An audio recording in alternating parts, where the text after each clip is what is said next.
And just when we are sort of thawing out, just a little, we're going to get some more snow on top of that ice, right? It does feel nice in the sun, but if you're in the shade, it still feels rather cold, especially this morning. Some of our sites just north of here actually dropped into the single digits this morning. So we did drop to 20 degrees this morning in Seattle. Second time we've done that in the last couple of days. But I want you to look up at Arlington, 3 degrees. That was their morning low. That's coming out of the Arlington airport. If you're up over parts of Snohomish County, especially away from the water, it certainly was a cold start to the day. It was light wind, clear sky. That's what got temperatures so low. But we are starting to warm up, I guess, a little bit. A lot of us are near the freezing mark. Most of us are going to crack above the freezing mark today. We'll be in the mid-30s, maybe even some upper 30s if we do see enough sunshine. And by the way, it is a nice sunny day. And you will notice, too, the wind is a whole lot lighter right now as well. Even up towards Bellingham, less than 10-mile-per-hour wind.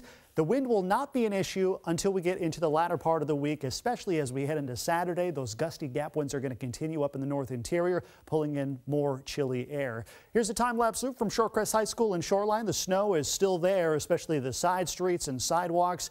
You can certainly see the lawns are still covered with that snowfall that we did see earlier this week. And yes, another round of snow is appearing likely, especially Friday afternoon into Friday evening. Those of you with travel plans after dark on Friday, pay attention to the forecast. It probably will be changing. Nice shot from Polsbo. You can see a lot of the snow is melted from the rooftops. There's the Olympics, a couple of clouds over them, but a nice view to wrap up your day today. And the next 12 hours are going to be pretty quiet. Again, mid-30s for highs, plenty of sunshine as we head into the afternoon. A few more clouds moving overnight tonight. That should keep us a little bit warmer than what we were at earlier this morning, but once again dipping below the freezing mark, and any snow that has melted will probably refreeze overnight and cause some slippery spots for your morning commute tomorrow. So again, quiet today, and it should be quiet tomorrow. But the overall weather forecast, it kind of looks like this. Every storm system that's going to be headed our way is going to be taking this similar path coming in right from the north. So every weather system that moves through over the next week or so has the potential of dropping some lowland snow. The air is cold enough,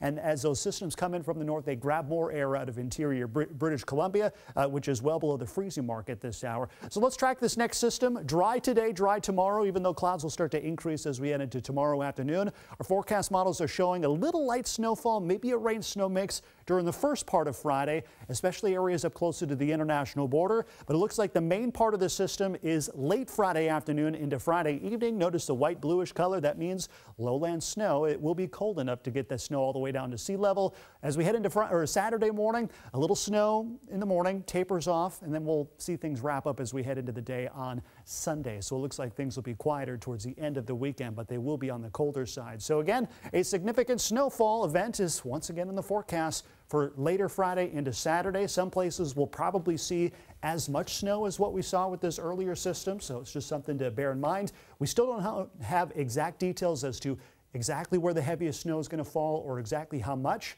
but we should be knowing probably over the next 24, 36 hours once these forecast models get a better look at what's happening. So just a heads up, it's going to snow.